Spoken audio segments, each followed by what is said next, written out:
Hey everybody! So I've talked about the 3 E's, but I'm adding a 4th.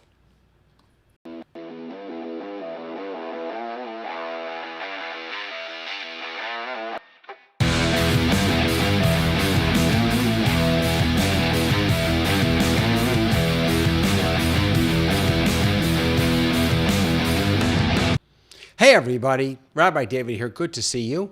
Welcome to Torah Tech Tips. I'm your Torah Tech guy and I strive to give you great tech for your great Torah. So today I want to talk about something that I've actually talked quite a bit about in a number of workshops that I've offered, and that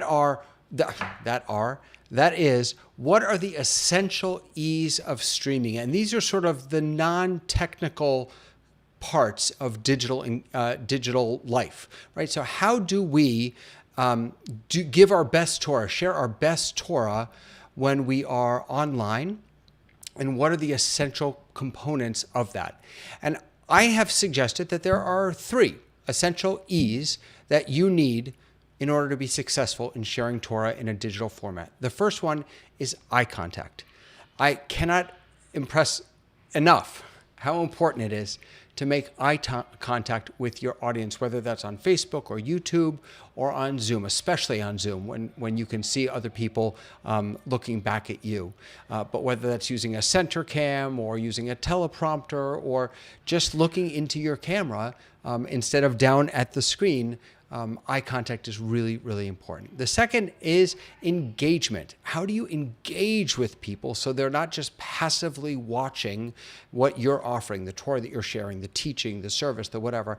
What elements can you bring in to really engage your participants so they're not just an audience? And the third E is energy. You've got to bring the energy. You've got to up the energy more than if you're just standing on the bimah or if you're just in a classroom. It seems to me that because we don't have sort of that natural physical energy that exists in a space like a sanctuary or a classroom or a library or a Beit Midrash, that we have to recreate that, and that takes even more of us bringing our own energy to the table. So the 3 essential E's: eye contact, engagement, and energy. But there's another one. And before I tell you what it is, I want to tell you why I'm adding an E to my list. I'm adding an E because I've spent a lot of time participating on panels or in shows or in web, not conferences, but web presentations, workshops, where I haven't been the only one there. I've been a participant, maybe on the panel or a co-participant. And there have been more than a few times when I have ended up chatting with people behind the scenes, maybe using a different app, saying, this is going on a little long. This needs to end.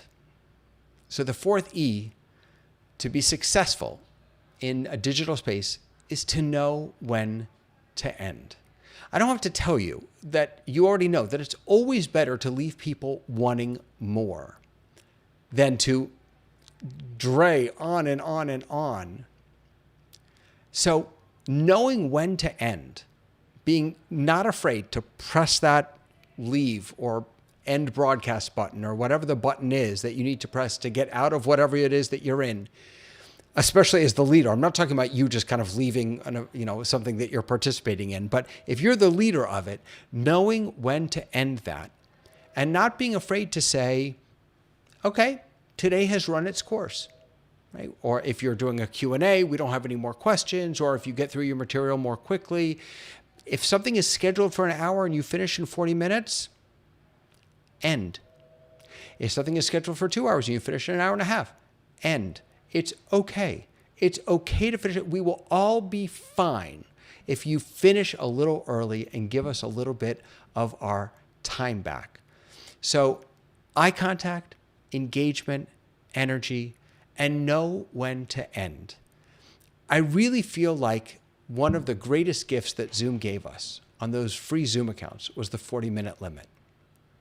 Because it forced a lot of us for a long time, until many of us got the pro account, it forced a lot of us to really limit our online engagement, our programs or our classes to 40 minutes, our meetings especially to 40 minutes. And that was a gift. That was a gift because we don't need to sit in front of a screen all day long. And I would go so far as to say that this lesson, the end lesson, needs to translate into physical space also. First of all, don't have a meeting if you don't need it. If you can get the answers you need, if you can share the information that you need, if you can get the engagement that you need through an email or through a poll or something like that, don't meet at all. But if you do meet, keep it short. End early even. It's a gift that you give to people. And the next time you call a meeting, they will know that this is going to be important. What I'm going to get in this meeting is going to be valuable. It's going to be important. It's going to be streamlined. I'm not going to be sitting there fiddling around, waiting for this, that, or the other thing. Eye contact, engagement, energy, and know when to end. That's important. And guess what? It's time for this to end. I got nothing else to say about this, so I'm going to let it go. And I'm just going to invite you to visit me on, before I tell you about my website, catch this, get this. I have a new show coming. It's called Starting Now. The future is starting now. And check out this amazing lineup for November. This is just November.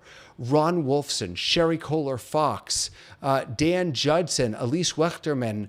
And then in December, I have even more guests coming on. And we're going to be asking the big questions and talking about what does the future of the Jewish community look like? Not just technology, across the board. It seems to me that technology really is about the future. And so that's how they come together. You can learn all about Starting Now and all of my other shows and programs and things that I've involved in over on my website, TorahTechGuy.com. Like this video, subscribe, follow me on Facebook, all that other good stuff. I've got tons of information for you. I'm doing workshops all the time. If you're looking for a workshop, or maybe you have a big synagogue event coming up and you're looking for someone to do some producing on that for you, I can help you out with that. I'm here to help you. It's time to end.